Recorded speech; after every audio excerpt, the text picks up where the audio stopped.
Hello and great welcome. तो बड़े start करेंगे सेक्शन 3 से और 3.1 क्योंकि सेक्शन 2 तक लास्ट सेशन में हमने फिनिश करा था। 3.1 में क्या कहता है, पहले ध्यान से इसको देखें। कहता है ग्रीन लिमिटेड जो है had decided to reconstruct the balance sheet as it had accumulated huge losses. तो इस कंपनी के ह्यूज लॉसेस हो गए। इस कंपनी ने सोचा हम इंटरनल रिकंस्ट्रक्शन की स्कीम अपनाएं और तुम्हें जो इंफॉर्मेशन दी है कंपनी की, एक तो शेयर कैपिटल पहले ऑथराइज दी है जिससे हमारा कोई मतलब नहीं है। 1,50,000 शेयर हैं, 50 रुपए का एक शेयर है। इंपॉर्टेंटली कहता है issued subscribed and paid up capital का जहां तक सवाल है, इक्विटी शेयर है, 50 रुपए का एक शेयर है। अब के बाद शेयर की जो फेस वैल्यू है वो 50 रुपीज की है, तो 50,000 इंटू 50 ये तो फुल्ली पेड शेयर है। करेक्ट, 50,000 शेयर जो है वो फुल्ली पेड है और उसके अलावा 1 लाख इक्विटी शेयर हैं, वो 50 रुपए के हैं, लेकिन अभी तक 40 पेड हुए हैं, यानी कि 10 रुपए अभी हम बुला सकते हैं। 1 लाख इंटू 10 के हिसाब से हम इनको बुला करके 50 का कर सकते हैं। तो ये इनकी 25 प्लस 40 65 लाख की इश्यूड कैपिटल है। आगे तुम्हें सिक्योरिटी प्रीमियम में कोई बैलेंस नहीं है, सिर्फ वैसे लिखा हुआ है। प्रॉफिट और लॉस अकाउंट में नेगेटिव बैलेंस है जिसको हमें राइट ऑफ करना पड़ेगा। फिर इस क्वेश्चन में उसने लिखा 12% first debenture. 12% first debenture 5 lakh के हैं, 12% सेकंड डिवेंचर कंपनी ने इश्यू करे हुए हैं 10 लाख के। उसके अलावा ट्रेड पेबल्स है 5 लाख के।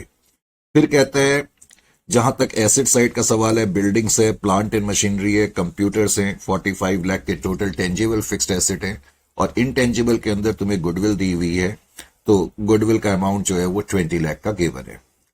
कहता है following is the interest of mister x in green limited. अब वो क्या कहता है इस क्वेश्चन में, पहले ध्यान से सुनो। इस क्वेश्चन में दो आदमी हैं, मिस्टर एक्स और मिस्टर वाई, जिन्होंने हैवी इन्वेस्टमेंट करी होगी इस कंपनी में। ये मुझे कैसे पता लगा, ये आप ऐसे समझ सकते हैं।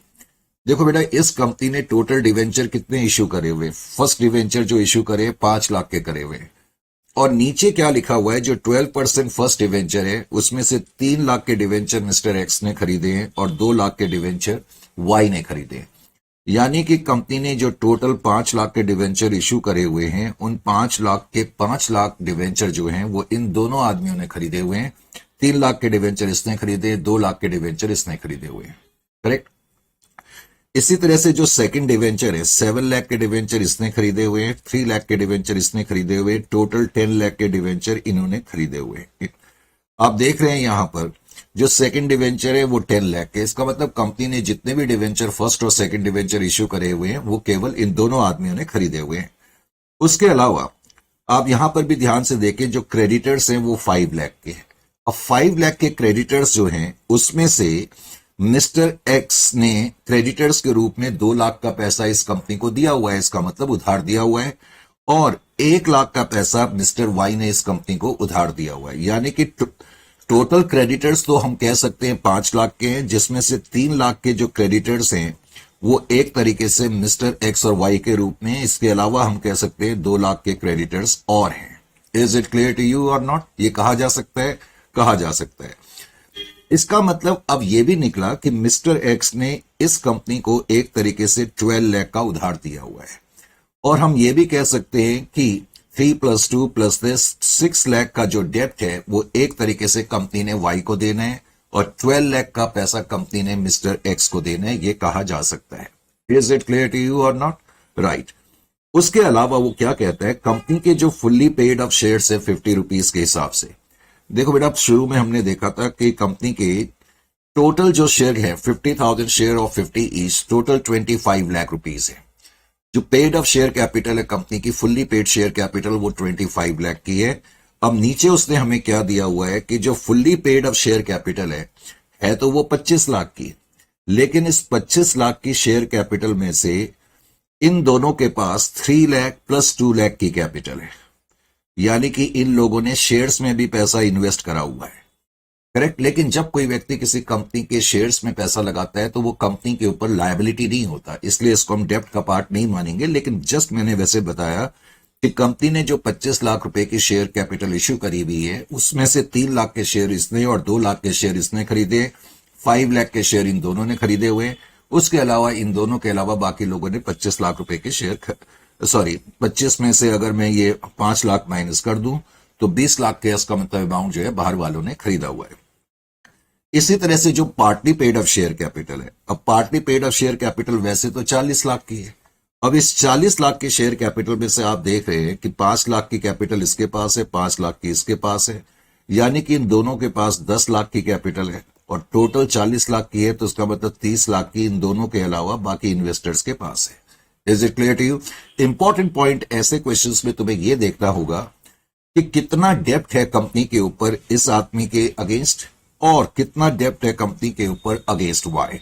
तो हम कह सकते हैं कि कंपनी ने मिस्टर एक्स को 12 लाख का अमाउंट देना है और इस तरीके से हम कह सकते हैं कि कंपनी ने मिस्टर वाई को जो है 6 लाख का अमाउंट देना है, या कंपनी के ऊपर मिस्टर एक्स के डेट 12 लाख के हैं, मिस्टर वाई के डेट्स जो है वो 6 लाख के हैं। अब नीचे उसने क्या कहा, नीचे कह रहा है following scheme of reconstruction is approved by all the parties interested and also by the court.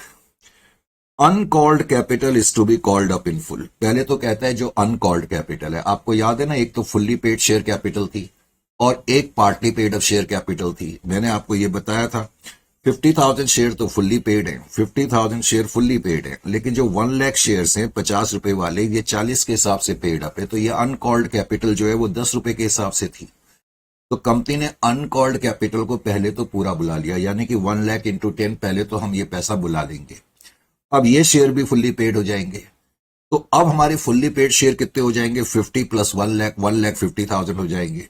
तो पहले तो कहता है हमने अनकॉल्ड कैपिटल को फुल्ली पेड कर दिया, और उसके बाद क्या कहता है, सच शेयर्स, यानी कि इन शेयर्स पे जो 1 लाख शेयर है जिसपे हमने बचे हुए 10 रुपए बुला लिए, ये वाले share and other fully paid up share, और जो दूसरे फुल्ली पेड शेयर है, यानी कि टोटल अब 1,50,000 फुल्ली पेड अप शेयर हो गए, कहते हैं उनको हमने कन्वर्ट कर दिया 20 रुपीज में। करेक्ट? तो इस केस के अंदर आपको 2 एंट्री करनी होंगी, जैसा मैंने बताया, एक तो bank account debit to share capital 1 lakh into 10 के हिसाब से, और उसके अलावा जब शेयर 50 के हो गए तो उनको 20 में कन्वर्ट करने की एंट्री भी आपको करनी होगी।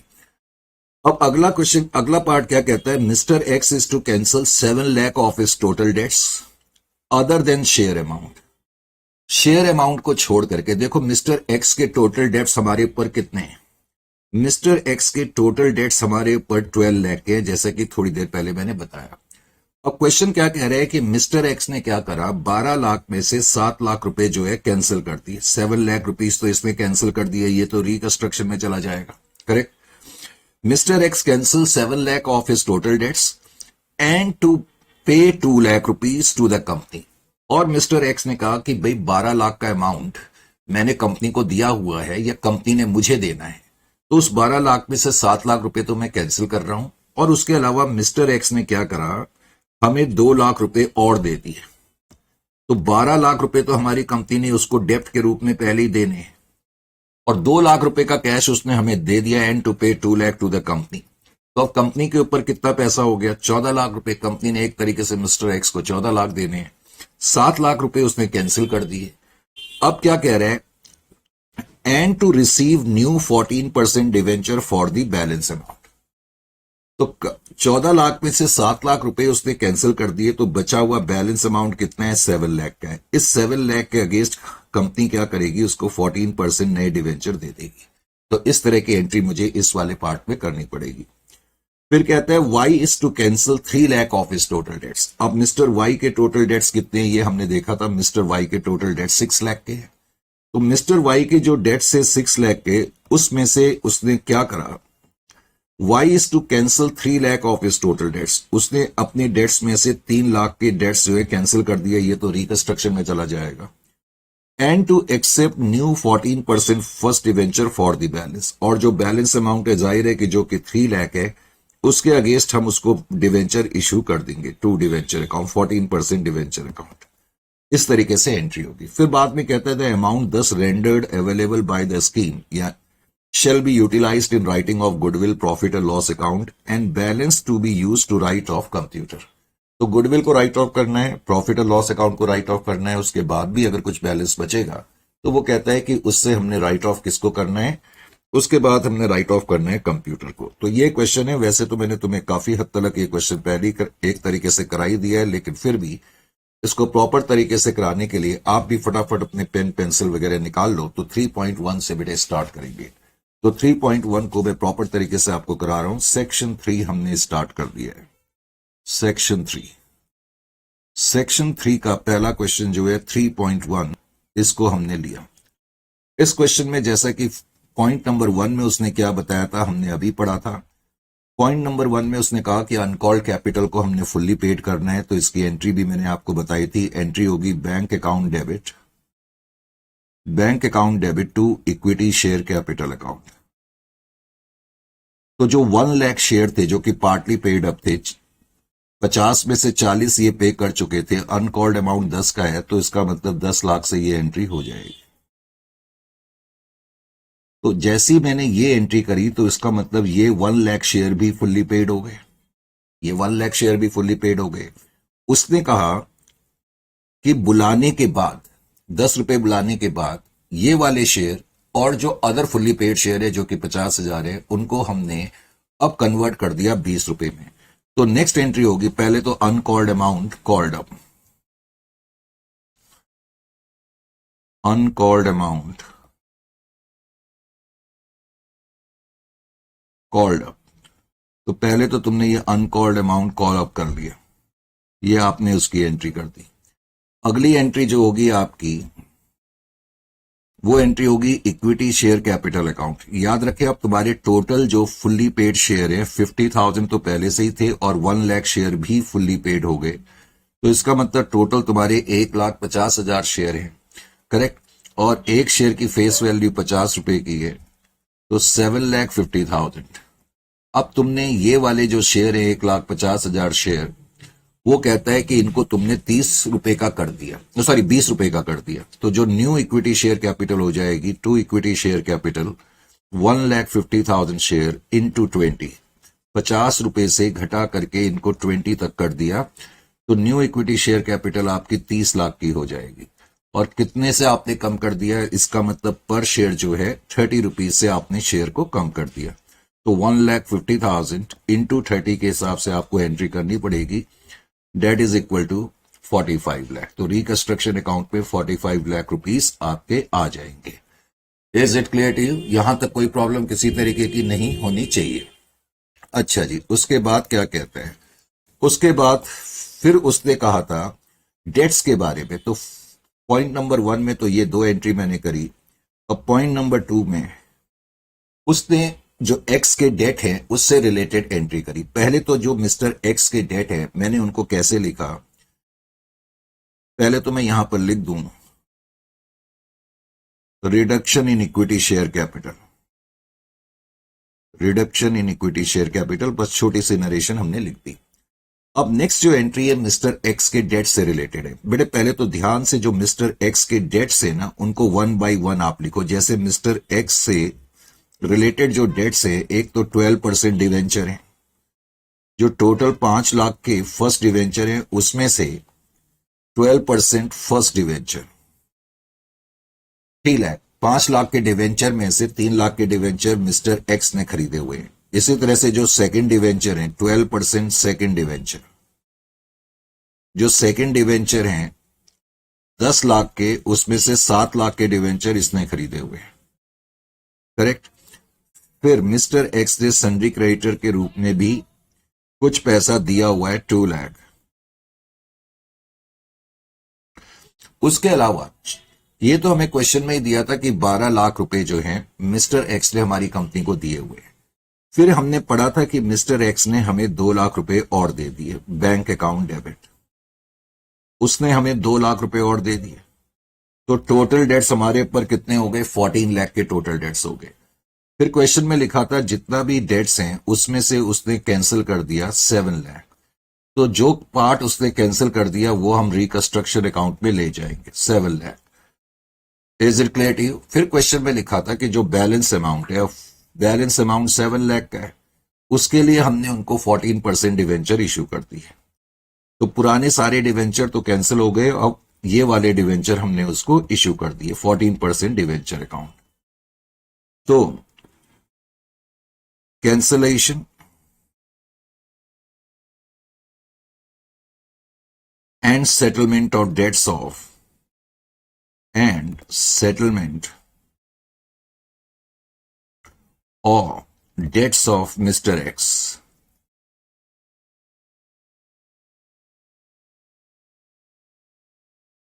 समझ में आ गया?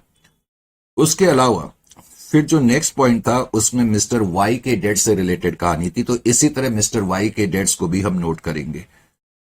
12% फर्स्ट डिवेंचर जो है मिस्टर वाई के पास वो 2 लाख के, 12% first debenture account debit, 2 lakh के डिवेंचर जो है मिस्टर वाई के पास है। तो पहले तो आप जब हम डेबिट कर रहे हैं तो इसका मतलब उसके जितने भी डेट्स हैं हम उसको एक तरीके से कैंसिल कर रहे हैं। फिर 12% सेकेंड डिवेंचर उसके पास है, 10 लाख के टोटल सेकेंड डिवेंचर कंपनी ने इश्यू करे हैं, जिसमें से 3 लाख के डिवेंचर जो है वो इसने खरीदे हुए हैं, 3 लाख। उसके अलावा सन्ड्री क्रेडिटर के रूप में भी इसने कुछ पैसा दिया हुआ है, 1 लाख। क्वेश्चन में लिखा था कि जो 6 लाख के इसके डेट्स हैं इसमें से इसने 3 लाख के डेट्स तो कैंसिल कर दिए, तो जो पार्ट इसने कैंसिल कर दिया वो तो रिकंस्ट्रक्शन में चला जाएगा। एंड फॉर दी बैलेंस, जो बैलेंस बच गया वो 3 लाख का बच गया, और कह रहा है जो बैलेंस बच गया उसके लिए हमने इसको 14% डिवेंचर इशू कर दी, टू 14% डिवेंचर अकाउंट। तो इस तरीके से इसकी एंट्री भी हो गई। Is it clear to you? तो cancellation and settlement of debts of mister X, cancellation and settlement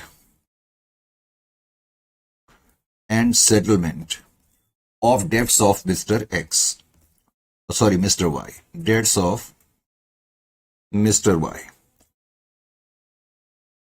तो मिस्टर वाई के डेट्स हमने कैंसिल और सेटल कर दिए। Is it clear to you और नॉट?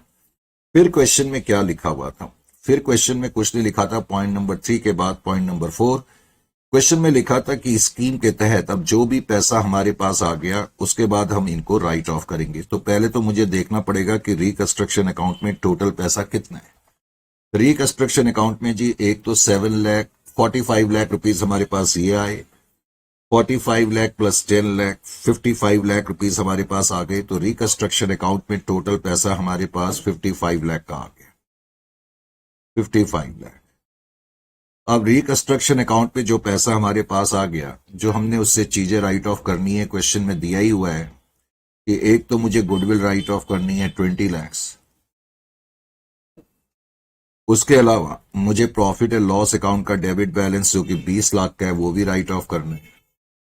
फिर क्वेश्चन में लिखा था कि जो भी बैलेंस बच जाएगा उस बैलेंस का अमाउंट हम यूज करेंगे कंप्यूटर्स को राइट ऑफ करने में। तो पहले तो मुझे यह देखना पड़ेगा कि बैलेंस कितना है। 55 में से 40 माइनस करेंगे तो 15 लाख बैलेंस हो गया। Is it clear to you? तो जो बैलेंसिंग फिगर आपकी आ जाएगी इसका मतलब इतना अमाउंट मैं कंप्यूटर में से राइट ऑफ करूंगा। Is it clear to you? Balance sheet, अगर आप बैलेंस शीट भी बना करके दिखाना चाहते हैं तो equity and liability,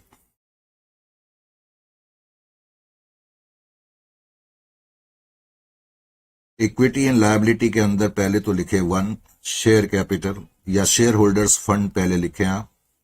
share holder funds के अंदर 2 चीजें आती हैं जैसा कि आपको मालूम है, एक तो शेयर कैपिटल। अब बेटे हमारी शेयर कैपिटल कितने की रह गई? अब जितने भी शेयर्स थे हमारे 1,50,000 शेयर, 50,000 और 1 लाख शेयर मिला करके हमने देखा था कि अब शेयर जो हैं केवल 20 रुपए के हिसाब से रह गए हैं, जो कि हम लिख भी चुके हैं 30 लाख। तो इसका मतलब अब मेरे शेयर कैपिटल अकाउंट में 30 लाख का बैलेंस है। Is it clear to you और नॉट? उसके अलावा कोई रिजर्व एंड सरप्लस, वैसे इसके बाद हम रिजर्व एंड सरप्लस लिखते हैं लेकिन रिजर्व एंड सरप्लस इसमें है नहीं। उसके बाद नॉन करेंट लायबिलिटी। अब बेटे नॉन करेंट लायबिलिटी में जितने भी पुराने डिवेंचर कंपनी ने इश्यू करे थे, चाहे वो फर्स्ट डिवेंचर थे चाहे वो सेकंड डिवेंचर थे, वो डिवेंचर तो कैंसिल हो गए क्योंकि डेबिट हो गए एंट्री में। लेकिन जो हमने नए डिवेंचर इश्यू करे हैं 14% डिवेंचर, वो डिवेंचर अब आएंगे। और 14% डिवेंचर आपको याद होगा 7 लाख के डिवेंचर हमने इश्यू करे मिस्टर एक्स को और 3 लाख के डिवेंचर इश्यू करे हमने मिस्टर वाई को। तो इसका मतलब टोटल 10 लाख के डिवेंचर हमने अब इश्यू करे हैं, लेकिन ये 14% डिवेंचर है। उसके बाद फिर है करंट लायबिलिटी। आपको याद होगा करंट लायबिलिटी हमारी 5 लाख की थी, अब 5 लाख की लायबिलिटी में से 3 लाख की लायबिलिटी जो है वो हमने डेबिट कर दी है। 5 लाख के क्रेडिटर जो थे उसमें से 3 लाख के क्रेडिटर मिस्टर एक्स के, सॉरी 2 लाख के क्रेडिटर मिस्टर एक्स के पास थे, 1 लाख के वाई के पास, तो वो तो डेबिट हो गए। तो इसका मतलब 3 लाख के क्रेडिटर तो कैंसिल हो गए, तो इसका मतलब 2 लाख के क्रेडिटर बच गए। तो इस तरीके से ये बैलेंस शीट आपकी बन जाएगी। तो 42 लाख आपका टोटल आ जाएगा। Is it clear to you? उसके अलावा एसेट साइड की तरफ आते हैं। एसेट साइड में कुछ करने के लिए खास है नहीं। सबसे पहले तो non current asset, non current asset में भी टेंजेबल एसेट।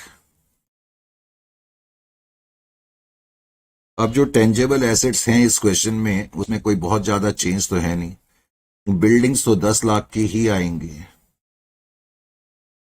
बिल्डिंग्स के बाद फिर इसमें प्लांट था, तो प्लांट जो था उसमें भी कोई चेंज तो है नहीं, वो भी 10 लाख पर ही आएगा। हाँ, कंप्यूटर्स जो हैं 25 लाख के थे और 15 लाख से कम हो गए, क्योंकि हमने 15 लाख से कंप्यूटर्स को राइट ऑफ कर दिया। तो इसका मतलब कंप्यूटर्स की जो न्यू वैल्यू होगी वो 10 लाख की होगी। गुडविल अब आएगी नहीं, गुडविल हमने राइट ऑफ कर दी है। उसके अलावा कैश एंड कैश इक्विवेलेंट,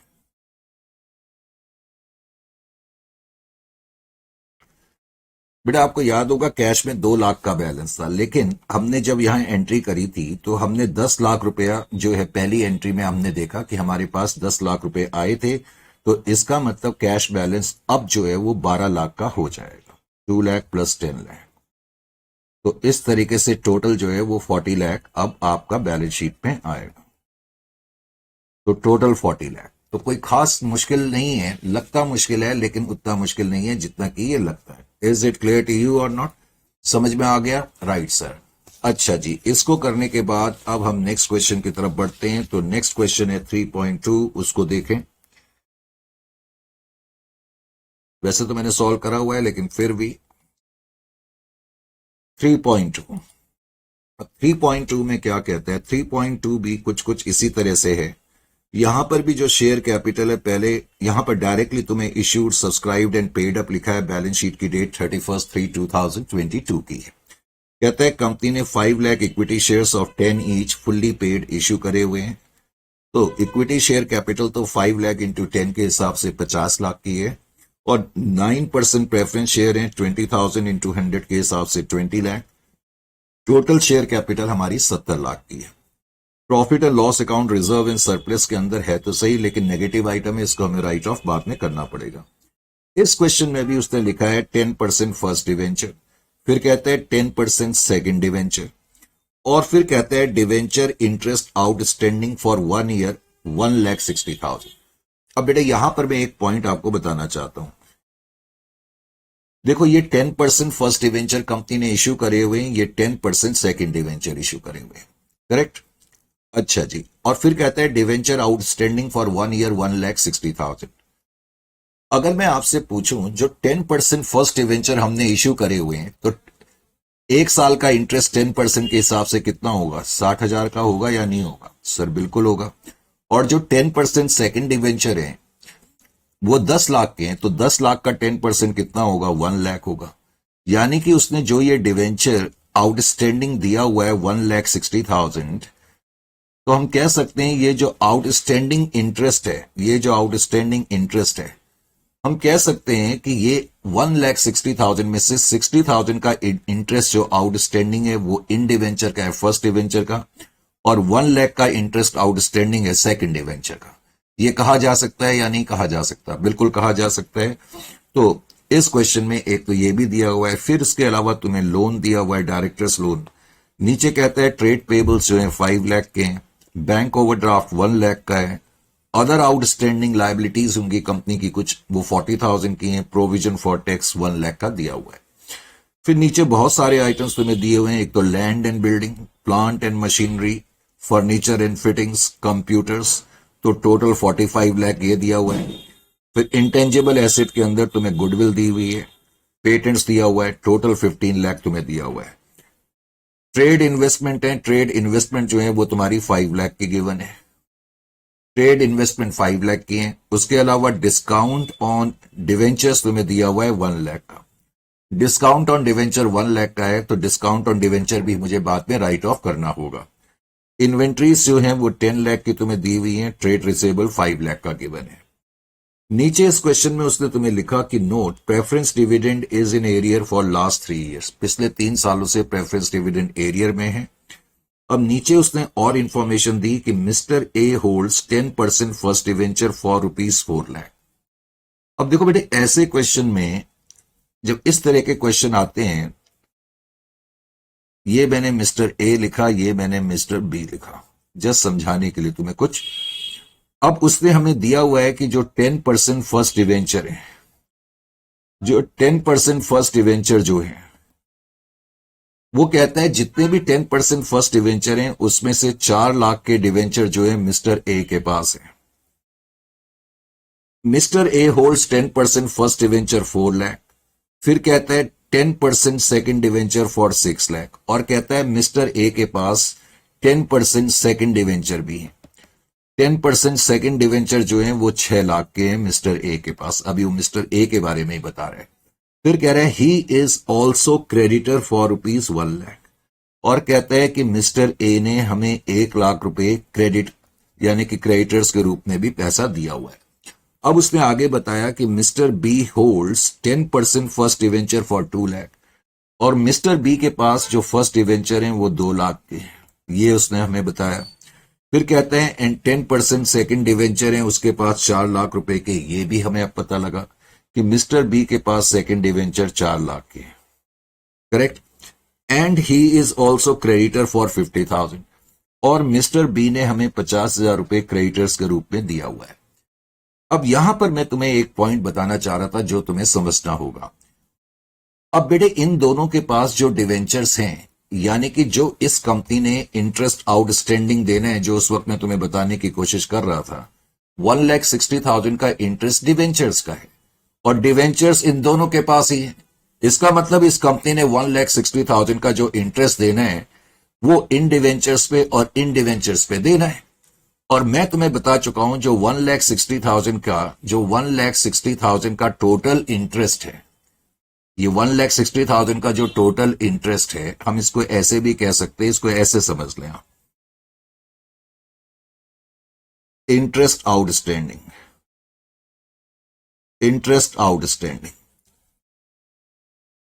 देखो, मेरे पास 10 लाख रुपए के डिवेंचर्स हैं, टोटल 4 लाख और 6 लाख, ये 6 लाख और ये दोनों 10% हैं।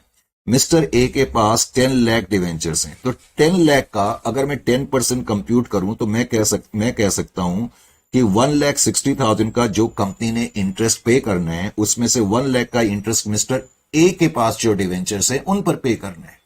और इसी तरह से मिस्टर बी के पास 2 लाख प्लस 4 लाख 6 लाख के डिवेंचर हैं। 6 लाख का 10% 60,000 होता है, तो 60,000 का इंटरेस्ट, इसका मतलब कंपनी ने मिस्टर बी को पे करना है।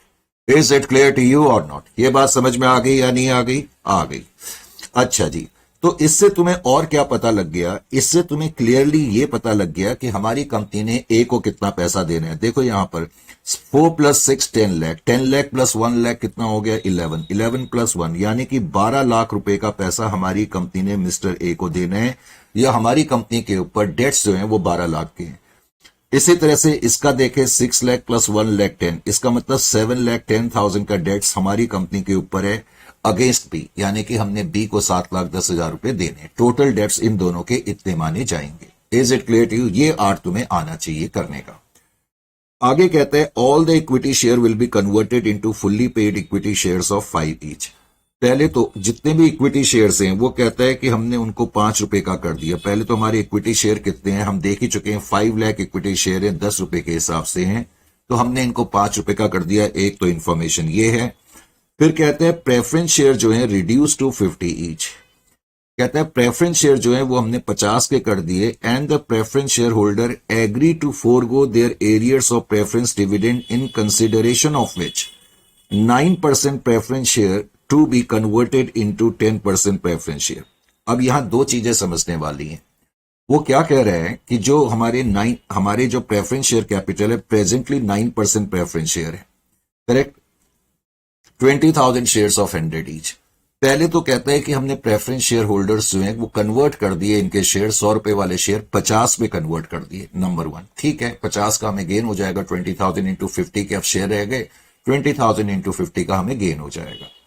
अब वो क्या कह रहे हैं कि जो प्रेफरेंस शेयर अब कन्वर्ट हो गए 50 रुपए वाले, तो प्रेफरेंस शेयर होल्डर कह रहे हैं कि पहले हमारा रेट ऑफ डिविडेंड 9% था, अब आप हमें जो शेयर दोगे वो 10% वाले दे देना। तो हमने कहा ठीक है। अब प्रेफरेंस शेयर होल्डर्स ने यह भी कहा कि जो हमारा प्रेफरेंस डिविडेंड था वो हम कैंसिल करने के लिए तैयार हैं। आपको मालूम है कि जब प्रेफरेंस डिविडेंड कैंसिल होगा तो उसकी कोई एंट्री नहीं होती, लेकिन प्रेफरेंस डिविडेंड जो एरियर में होते हैं अगर पे करने पड़ जाए तो उससे रिलेटेड दो एंट्री होती है, एक तो पे करने की, फिर उसको रिकंस्ट्रक्शन में डेबिट करने की। तो प्रेफरेंस डिविडेंड के कैंसिल करने की यहां कोई एंट्री नहीं होगी, सिंपल एंट्री होगी 9% प्रेफरेंस शेयर कैपिटल अकाउंट 100, फिर 10% प्रेफरेंस शेयर कैपिटल अकाउंट 50 रुपए वाले और 2 रिकंस्ट्रक्शन।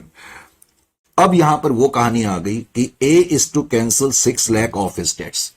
अब ए के 12 लाख के डेट्स हमारे ऊपर हैं, वो कह रहे हैं कि जी मैं इसमें से 6 लाख के डेट्स जो है कैंसिल करने के लिए तैयार हूं, 6 लाख के डेट्स तो मैं कैंसिल करने के लिए तैयार हूं, ये तो रिकंस्ट्रक्शन में चला जाएगा।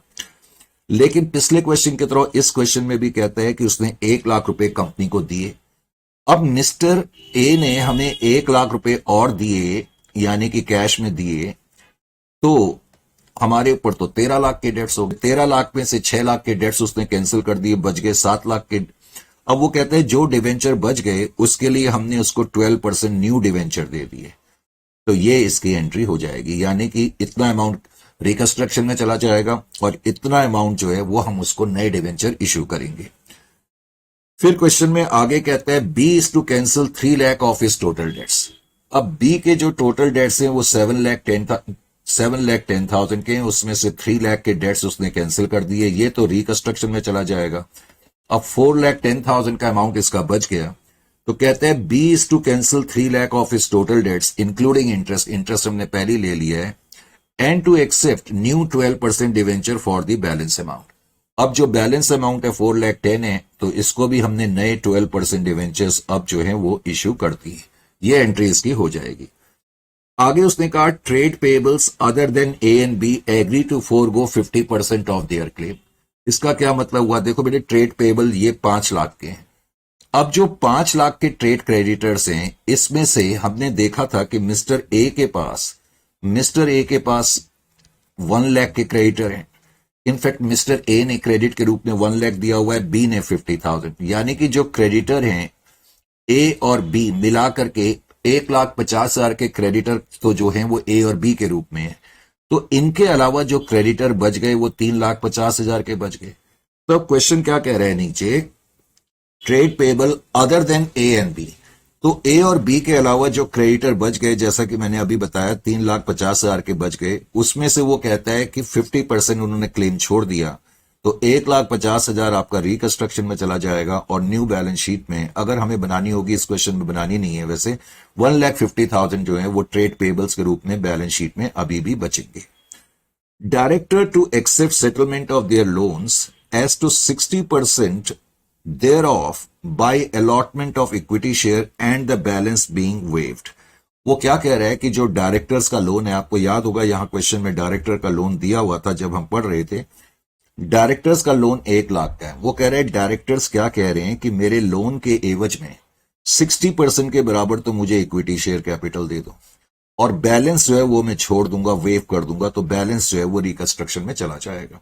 यानी कि 1 लाख डायरेक्टर के लोन है, 60% 60,000 के इक्विटी शेयर मुझे इश्यू करने पड़ेंगे, 40% रिकंस्ट्रक्शन में चला जाएगा। Is it clear to you और नॉट? आगे उसने क्या लिखा, आगे कह रहे हैं there were capital commitment totalling 3 lakh. These contracts are to be cancelled on a payment of 5% of contract price as penalty। हमारी जो ये प्रेजेंट कंपनी है, हमारी कंपनी ने कुछ कैपिटल कॉन्ट्रैक्ट्स लिए होंगे, capital commitment contracts. Capital commitment contracts का इनडायरेक्टली मतलब है जैसे हमने कोई कॉन्ट्रैक्ट लिया हुआ था कि हम आपके लिए बिल्डिंग बनाएंगे, ये बनाएंगे, तो कह रहे हैं टोटल कॉन्ट्रैक्ट तो 3 लाख का था, यानी कि अगर वो काम हम पूरा कर देते, जिस कंपनी का भी हमने कॉन्ट्रैक्ट लिया था वो हमें 3 लाख देती, अब वो कह रहा है ये कॉन्ट्रैक्ट कैंसिल हो गया, क्योंकि जनरली जब दो पार्टी कॉन्ट्रैक्ट के एग्रीमेंट में आती हैं तो उसमें अधिकतर ये क्लॉज होता है कि अगर आप कॉन्ट्रैक्ट पूरा नहीं कर पाएंगे या कैंसिल कर देंगे तो आपको इतनी इतनी पेनल्टी देनी पड़ सकती है। तो सिंपल वर्ड्स में हमारी कंपनी को पेनल्टी देनी पड़ गई। अब जब हम पेनल्टी देंगे तो इसकी एंट्री हो, आप दो तरीके से लिख सकते हैं। डायरेक्टली लिख दें पेनल्टी चार्जेस अकाउंट डेबिट। एक तो पहले आपको पेनल्टी चार्जेस पे करने पड़ेंगे। अगर हमारे पर कोई लायबिलिटी नहीं है और वो मुझे पे करनी पड़ जाए तो 5% पहले तो मैं पे करूंगा। कितने का अमाउंट था? 3 लाख का। 3 लाख का 5% कितना हो जाएगा? 15,000। तो 15,000 के पहले तो मैंने पेनल्टी चार्जेस पे करे। मैंने बताया अगर कोई लायबिलिटी नहीं है और वो पे करनी पड़ जाए तो अकाउंट्स में उसको लॉस मानते हैं। अब इसको पे करने के बाद आप इमीडिएटली रिकंस्ट्रक्शन अकाउंट में डेबिट भी कर देना। Reconstruction account debit to penalty charges account 15,000, ये भी एंट्री होगी। फिर कह रहा है directors refund 1,10,000 of the fees previously received by them. तो डायरेक्टर को हमारी कंपनी ने कुछ फीस दी होगी, उन्होंने उसमें से हमें 1,10,000 रुपए जो है वापस कर दिए। इसकी सिंपल सी एंट्री होगी bank account debit to directors account, bank account debit to reconstruction account. ये हमारे लिए गेन हो गया। 1,10,000 से ये गेन होगा। आगे कहता है tax liability of the company is settled at 80,000 and same is paid immediately. कहता है कंपनी की जो टैक्स लायबिलिटी थी, इस क्वेश्चन में जो प्रोविजन फॉर टैक्स तुम्हें दिया हुआ था, तुमने देखा प्रोविजन फॉर टैक्स क्वेश्चन में 1 लाख का दिया हुआ है। यानी कि हम लोग ये सोच के बैठे थे कि जो हमने प्रोविजन पे करना है, कहां चला गया, प्रोविजन पे करना है 1 लाख का पे करना है, लेकिन टैक्स लायबिलिटी जो है वो 80,000 पे सेटल हो गई। तो इसका मतलब जो प्रोविजन फॉर टैक्स है, जो प्रोविजन फॉर टैक्स है वो 1 लाख का था। Is it clear to you? और तुम्हें पे कितना करना पड़ गया? तुम्हें पे करना पड़ गया 80,000 रुपए। तो इसका मतलब तुम्हें कुछ फायदा हो गया। Reconstruction account 20,000। बैलेंस शीट में प्रोविजन फॉर टैक्स नहीं आएगा क्योंकि तुमने लायबिलिटी को पे कर दिया। अब बाकी कुछ एसेट्स के बारे में लिखा है लैंड एंड बिल्डिंग। देखो लैंड एंड बिल्डिंग में एप्रिसिएशन हो गया। लैंड एंड बिल्डिंग आप देखेंगे पहले लैंड एंड बिल्डिंग में भी डेप्रिसिएशन ही है 2 लाख से। बाकी प्लांट एंड मशीनरी 4 लाख है, तो प्लांट एंड मशीनरी में भी डेप्रिसिएशन है। डेप्रिसिएशन का मतलब उसकी वैल्यू कम करनी पड़ेगी। स्टॉक 7 लाख पर आ गया। स्टॉक जो था पहले जो था स्टॉक का मतलब इन्वेंट्री 10 लाख का था और स्टॉक की वैल्यू 7 पे आ गई, वो भी 3 से कम हो गई। डेटर्स भी 3, ये भी कम हो गया। कंप्यूटर भी कम हो रहे हैं। फर्नीचर, ट्रेड, इन्वेस्टमेंट सभी चीजें कम हो रही हैं। Is it clear? तो ये क्वेश्चन है। क्वेश्चन क्या कह रहा है कि pass entries for the above mentioned transaction including amount to be return of goodwill, patents. तो गुडविल भी राइट ऑफ करना है, पेटेंट भी राइट ऑफ करना है, and discount on issue of debenture भी राइट ऑफ करना है। करेक्ट। और कह रहे हैं कि लास्ट में आप एक बैंक अकाउंट बना करके दिखाएं। ये चीज उसने हमें इस क्वेश्चन में बोली है करने के लिए। वैसे तो क्वेश्चन सॉल्व है, तुम्हारे लिए अब मुश्किल नहीं होनी चाहिए जिस तरह से मैंने बता दिया था, लेकिन फिर भी अभी इनिशियल तो खैर नहीं है। अब तो चैप्टर धीरे धीरे समाप्ति की तरफ बढ़ रहा है। तो कौन सा ये वाला क्वेश्चन था ना, ये क्वेश्चन था। यहां से स्टार्ट करते हैं। तो इस क्वेश्चन को भी मैं करा रहा हूं, तो पहले आप यहां पर ध्यान दें और इस क्वेश्चन को भी फिर हम करते हैं। करेक्ट। तो इस क्वेश्चन को करने के लिए पहले मैंने क्या करा, ध्यान से सुने पहले। यहां पर पहले तो 3.2 क्वेश्चन तो मैंने सारा कर ही लिया है। ये जो 2 वर्किंग अभी मैंने यहां पर करी थी, इन वर्किंग का आपको खास तौर से ध्यान देना है। Is it clear to you और नॉट? तो अब क्वेश्चन को सॉल्व करने के लिए सबसे पहले मैंने क्या लिखा, इक्विटी शेयर कैपिटल के बारे में उसने लिखा था। पहली एंट्री जो थी वो इक्विटी शेयर कैपिटल से रिलेटेड थी। उसने कहा था कि जो इक्विटी शेयर कैपिटल है वो हमने 5 रुपए का कर दिया। तो reduction in equity share capital, पहले तो हम यही करेंगे, reduction in equity share capital. Equity share capital की एंट्री होगी equity share capital account debit. अब इक्विटी शेयर कैपिटल जो कि बैलेंस शीट के अंदर जो दी हुई है, कितने शेयर हैं? 5 लाख शेयर हैं और 10 रुपए का एक शेयर है। 50 लाख रुपए की शेयर कैपिटल है। तो equity share capital account debit 50 lakh. और फिर हम लिखेंगे 2 इक्विटी शेयर कैपिटल। अब ये जो शेयर हैं 5 लाख, ये हमने कितने के कर दिए हैं? ये हमने 5 रुपए के कर दिए। तो इसका मतलब इक्विटी शेयर कैपिटल घट के अब 25 लाख की रह गई। और गेन हमें कितने का हो गया, 2 रिकंस्ट्रक्शन, जाहिर है 5 लाख इंटू 5, 25 लाख का मुझे गेन हो गया।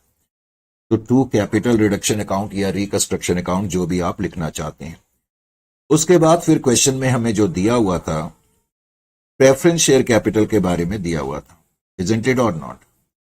तो reduction in preference share capital brought into books, reduction in preference share capital. Preference share capital balance sheet के अंदर 9% प्रेफरेंस शेयर कैपिटल हमें दी हुई थी। तुम्हें याद होगा जो 9% preference share capital balance sheet के अंदर तुम्हें दी हुई है वो 20 लाख की दी हुई है। अब वो कहता है कि जो 9% प्रेफरेंस शेयर कैपिटल है इसको हमने 50 रुपए से कम कर दिया। पहले हमारे 20,000 शेयर थे 100 रुपए वाले, करेक्ट। अब हमने उनको 50 से कम कर दिया। अब 50 से कम तो कर दिया तो निश्चित रूप से इसका मतलब जो न्यू प्रेफरेंस शेयर कैपिटल है वो 10 लाख की बच जाएगी। लेकिन ये जो 10 लाख की प्रेफरेंस शेयर कैपिटल है इसको अब हमने 10% प्रेफरेंस शेयर में कन्वर्ट कर दिया, 10% प्रेफरेंस शेयर कैपिटल में। और रिकंस्ट्रक्शन अकाउंट में ऑब्वियसली 10 लाख रुपीज चला जाएगा और प्रेफरेंस डिविडेंड के कैंसिल होने की कोई एंट्री नहीं होगी, क्योंकि प्रेफरेंस शेयर होल्डर्स ने कहा कि जो आप हमें नए शेयर दोगे या न्यू प्रेफरेंस शेयर कैपिटल होगी वो 10% की होगी और हम अपना डिविडेंड छोड़ देंगे। उसके अलावा फिर अगला पॉइंट जो था वो डेट से रिलेटेड था, मिस्टर ए के डेट से रिलेटेड। तो settlement of debts of mister A तुम डायरेक्टली ऐसे भी लिख सकते हो, सेटलमेंट ऑफ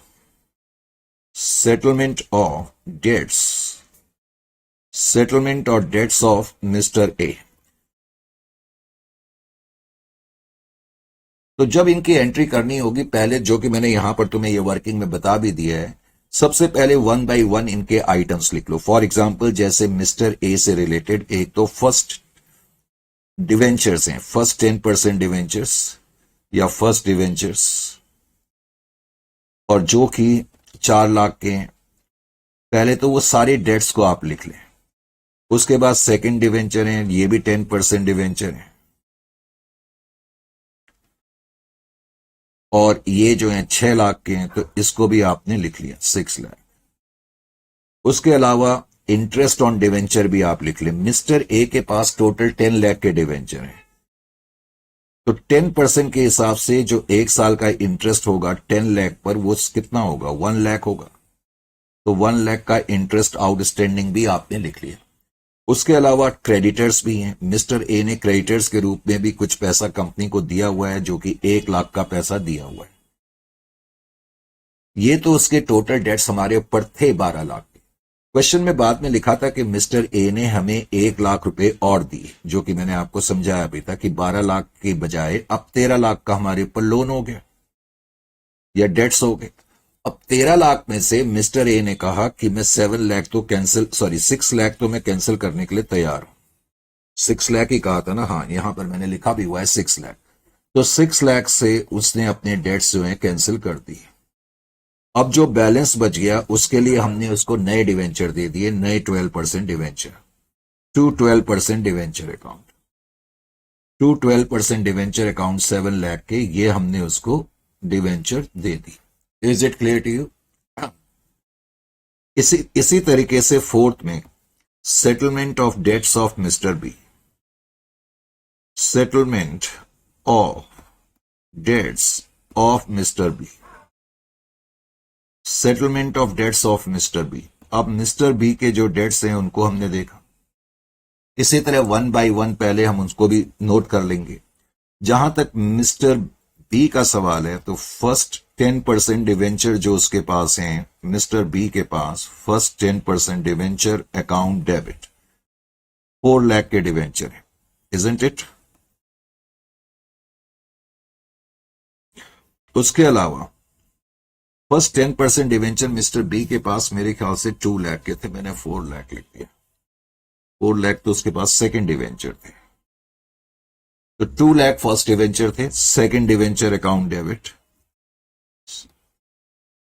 अब जहां तक सेकंड डिवेंचर्स का सवाल है वो 4 लाख के थे, तो टोटल उसके पास 6 लाख के डिवेंचर थे। तो एक साल का जो इंटरेस्ट है, interest on debenture outstanding, interest on debenture, एक साल का इंटरेस्ट 6 लाख पे 60,000 हो जाएगा, तो 60,000। मिस्टर ए ने तो हमें कुछ पैसे दिए थे, इसने हमें कोई पैसे नहीं दिए, हालांकि मैंने अभी ट्रेड क्रेडिटर नहीं लिखा है। कुछ पैसा मिस्टर बी ने ट्रेड क्रेडिटर के रूप में भी हमें दिया, यानी कि जो जो भी उधार मिस्टर बी ने हमारी कंपनी को दिया उसको हमने कलेक्ट कर लिया, 7,10,000। अब मिस्टर बी ने क्या कहा, इसने कहा जी मैं 3 लाख रुपए तो कैंसिल कर रहा हूं, तो 3 लाख रुपए कैंसिल कर रहा हूं तो वो तो रिकंस्ट्रक्शन में चला जाएगा। और फॉर बैलेंस बच गया 4,10,000, तो उसके लिए हमने इसको 12% डिवेंचर इश्यू कर दिए, तो 12% डिवेंचर अकाउंट, 12% डिवेंचर जो हमने इसको इश्यू करे हैं वो 4,10,000 के करे, 4,10,000 ये हमने डिवेंचर इसको इश्यू कर दी, करेक्ट। तो ये एंट्री इसकी हो जाएगी।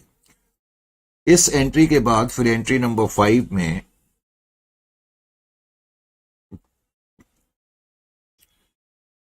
Settlement of trade creditors. अब ट्रेड क्रेडिटर उसने बताया अदर देन जो ए और बी थे, सेटलमेंट ऑफ ट्रेड क्रेडिटर्स। उसने कहा अदर देन ए और बी के अलावा जो ट्रेड क्रेडिटर है उन्होंने 50% पोर्शन छोड़ दिया। तो ट्रेड क्रेडिटर अकाउंट डेबिट जो other than A and B है, जो कि 3,50,000 के हैं, other than A and B, isn't it और नॉट। वो कहते हैं कि इन्होंने 50% तो छोड़ दिया। भाई जो छोड़ दिया 50% यानी कि 1,75,000 वो उन्होंने वेव कर दिया, तो वो तो रिकंस्ट्रक्शन में चला जाएगा। और टू ट्रेड क्रेडिटर पेबल यानी कि अभी भी हमने इतने क्रेडिटर का अमाउंट पे करना है, ये न्यू बैलेंस शीट में आएगा। 1,75,000 के क्रेडिटर, इसका मतलब अभी भी बचे हुए हैं। Is it clear? उसके अलावा इस क्वेश्चन में था डायरेक्टर के लोन के बारे में, अगर आपको याद हो तो। डायरेक्टर का लोन जो था वो क्वेश्चन में हमें कितना दिया हुआ था, 1 लाख का दिया हुआ था। तो पहले तो डायरेक्टर का लोन हमने लिखा 1 लाख। क्वेश्चन में लिखा था कि डायरेक्टर ने यह कहा कि जो हमारा 1 लाख का लोन है उसके 60% के एवज में तो आप हमें इक्विटी शेयर कैपिटल दे दो। तो 60% ऑफ 1 लाख, 60% ऑफ 1 लाख, तो इसके अगेंस्ट तो हमने उसको इक्विटी शेयर दे दिए 60,000 के, और उन्होंने कहा बैलेंस में जो है 40% वो वेव कर रहा, तो 40,000 जो है वो वेव हो गया, correct. Settlement of directors loan तुम नरेशन भी लिख सकते हो। उसके अलावा इस क्वेश्चन में था फिर कैपिटल कमिटमेंट कॉन्ट्रैक्ट्स को लेकर के। कॉन्ट्रैक्ट के कैंसिल होने से हमारे ऊपर कुछ पेनल्टी लग गई, तो मैंने कहा उसकी पहले तो आपको एंट्री करनी पड़ेगी penalty charges account debit, penalty charges account debit, penalty charges account debit to bank account. पहले तो आपको ये एंट्री इसमें करनी पड़ेगी। और पेनल्टी चार्जेस आपके ऊपर इंपोज करे गए हैं 5% के हिसाब से, तो 15,000 से आपको ये एंट्री पहले तो करनी पड़ेगी। और 5% आप जो कंप्यूट करेंगे वो पूरे कॉन्ट्रैक्ट अमाउंट का करेंगे, 5% of 3 lakh. Payment of penalty charges narration अगर आप लिखना चाहें तो। अब मैंने कहा था कि इसको इमीडिएटली राइट ऑफ कर देना चाहिए, तो रिकंस्ट्रक्शन अकाउंट डेबिट, तो इसको हम रिकंस्ट्रक्शन अकाउंट के अगेंस्ट राइट ऑफ कर देंगे to penalty charges account, to penalty charges account, that is 15,000। तो इस तरीके से ये काम भी कंप्लीट हो गया। फिर इस क्वेश्चन में था कि डायरेक्टर्स ने कुछ अपनी फीस मेरे ख्याल से वापस कर दी थी, शायद यही था कि कुछ और था, सब था तो यही। तो ठीक है, फिर नेक्स्ट एंट्री तुम्हारी हम इसी की कर देते हैं कि डायरेक्टर्स ने कुछ फीस जो है वो वापस कर दी थी, मुझे याद नहीं आ रहा, 1,10,000 है शायद। तो 8th एंट्री आपकी हो जाएगी bank account debit to, bank account debit to क्या था, रिकंस्ट्रक्शन अकाउंट। वो इसलिए क्योंकि डायरेक्टर ने जब फीस वापस करी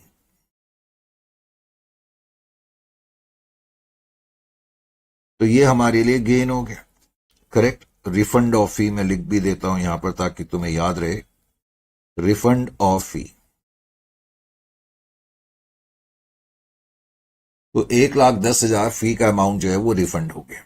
उसके बाद फिर इस क्वेश्चन में प्रोविजन फॉर टैक्स से रिलेटेड कुछ पॉइंट था, तो प्रोविजन फॉर टैक्स, मैंने बताया भी था कि प्रोविजन फॉर टैक्स आपने जो बनाया हुआ है, प्रोविजन फॉर टैक्स वो आपने बनाया हुआ है कितने का, 1 लाख का, लेकिन लायबिलिटी कितने की आई थी, 80,000 की, और वो आपने पे कर दी। तो पहले तो आप लिख दो टू बैंक, 80,000 की लायबिलिटी आपने पे कर दी। आप सोच रहे थे 1 लाख पे करने हैं, लायबिलिटी डिटरमिन हुई 80,000 पर, तो आपको गेन हो गया। तो जो गेन हो जाएगा वो आप यहां पर लिखेंगे 20,000, करेक्ट। उसके अलावा फिर हम राइट ऑफ का सिलसिला स्टार्ट करते हैं, writing of all the over valued items, जितने भी ओवर वैल्यूड आइटम्स हैं, और ऑफ कोर्स जितने भी वैल्यूलेस आइटम। तो रिकंस्ट्रक्शन अकाउंट में कितना बैलेंस है वो आपको चेक करना पड़ेगा, करेक्ट। और वो आपको कंप्यूट करना आता है, जहां जहां क्रेडिट हुआ है वहां आप ऐड कर देना, जहां जहां रिकंस्ट्रक्शन अकाउंट में डेबिट बैलेंस है उसको माइनस कर देना, आपका बैलेंस 47,30,000 आ जाएगा, करेक्ट। ऑफ कोर्स ये नेट बैलेंस है, रिकंस्ट्रक्शन अकाउंट में net balance, net credit balance इतना है। अब हमें इसमें जो चीजें राइट ऑफ करनी है, एक तो गुडविल का अमाउंट क्वेश्चन ने बोला था कि हमें राइट ऑफ करना है। गुडविल बैलेंस शीट के अंदर 10 लाख की थी, तो ये आप राइट ऑफ करेंगे। इस क्वेश्चन में पेटेंट्स को भी राइट ऑफ करने के लिए कहा है, तो इसलिए मैं पेटेंट्स को राइट ऑफ कर रहा हूं। पेटेंट्स का अमाउंट जो है वो 5 लाख का है, तो 5 लाख का पेटेंट्स का अमाउंट आपने राइट ऑफ कर दिया। प्रॉफिट एंड लॉस अकाउंट तो हम बिना कहे राइट ऑफ करते हैं, उसमें नेगेटिव बैलेंस है 15 lakh. Profit and loss account के अलावा डिस्काउंट भी बिना कहे हमें राइट ऑफ करना पड़ता है, discount under writing commission preliminary expenses, तो डिस्काउंट 1 लाख का है, वो भी मैंने बिना कहे राइट ऑफ कर दिया, करेक्ट। अब बाकी चीजें कुछ नहीं है, तुम्हें सिर्फ मैच करना है फिगर, जैसा कि उस वक्त मैंने करा था। तो land and building balance sheet में 30 लाख की थी, नीचे 28 लाख की थी, तो इसका मतलब 2 लाख से उसकी वैल्यू कम हो गई, एंड सो ऑन। इसी तरीके से फिर तुम लिखोगे plant and machinery, plant and machinery में भी वैल्यू फॉल हो रही है, और वैल्यू फॉल हो रही है 6 लाख से। प्लांट एंड मशीनरी के अलावा बहुत सारे आइटम क्वेश्चन में है। फिर फर्नीचर एंड फिक्सचर वो 1 लाख से कम हो रहा है, तो 1 लाख आप लिखेंगे। फर्नीचर एंड फिक्सचर्स के अलावा फिर कंप्यूटर्स हैं, कंप्यूटर्स की वैल्यू भी कम हो रही है, 1,20,000। यहां तक कि ट्रेड इन्वेस्टमेंट की वैल्यू भी कम हो रही है 1 लाख से, ट्रेड इन्वेस्टमेंट 1 लाख। और स्टॉक की वैल्यू, बैलेंस शीट के अंदर एक्चुअली इन्वेंट्री लिखा है, नीचे स्टॉक लिखा हुआ है, ध्यान रखना, तो 3 लाख। और उसने डेटर्स की वैल्यू भी मैंने कहा कि कम हो रही है, डेटर्स भी दिया हुआ है नीचे, तो डेटर्स 2 लाख से डेटर्स का अमाउंट भी कम हो रहा है। और फिर आप लिखेंगे अगर कोई बैलेंस बचेगा, जो कि बचेगा, कैपिटल रिजर्व अकाउंट। अगर मैं बैलेंस शीट बनाता तो कैपिटल रिजर्व भी आता, रिजर्व एंड सरप्लस में 10,000। इस क्वेश्चन में तुमसे बैंक अकाउंट के बारे में भी पूछा गया है। क्वेश्चन ने तुमसे कहा है कि आप जो है बैंक अकाउंट भी बना करके दिखाओ, तो मतलब बैंक का कितना बैलेंस है ये बताओ। क्वेश्चन में ये पूछा गया है बैंक अकाउंट के बारे में। तो इंटरनल रिकंस्ट्रक्शन की स्कीम को अपनाने के बाद बैंक अकाउंट में कितना बैलेंस है अगर मुझे ये बताना हो, तो मैं कैसे बताऊंगा। सबसे पहले तो मैं ये देखूंगा कि मेरा ओपनिंग बैलेंस कितना है। बताओ ओपनिंग बैलेंस कितना है बैलेंस शीट के हिसाब से। सर ओपनिंग बैलेंस 1 लाख का है, तो 1 लाख आप लिख देंगे। फिर आप लिखेंगे रिसीव्ड फ्रॉम ए। तुम्हें याद होगा कि जहां तक ए का सवाल है, ए ने हमें 1 लाख रुपए दिए हैं, तो 1 लाख। फिर refund of fee,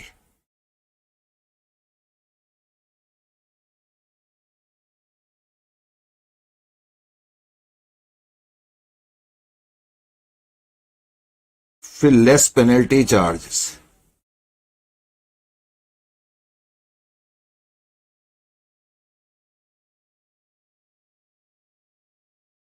15,000 less tax paid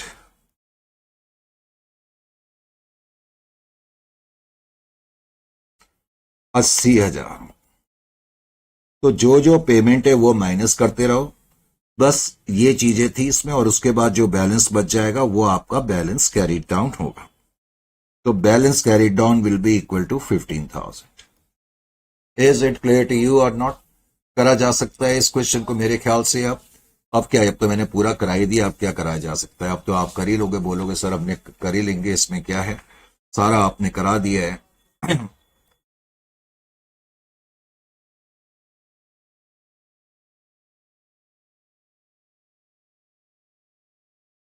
अच्छा जी, इससे पहले कि आगे बढ़े, जरा 5 मिनट का बेटे रेस्ट लेते हैं और उसके बाद फिर हम क्लास को अभी जारी रखेंगे, ठीक है?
तो welcome again to this particular session. तो बेटे आई एम एक्सट्रीमली सॉरी, पहले तो थोड़ा सा एक्चुअली कोई मिलने आ गया unfortunately, and today staff is also not there, so sometimes such problems creep up.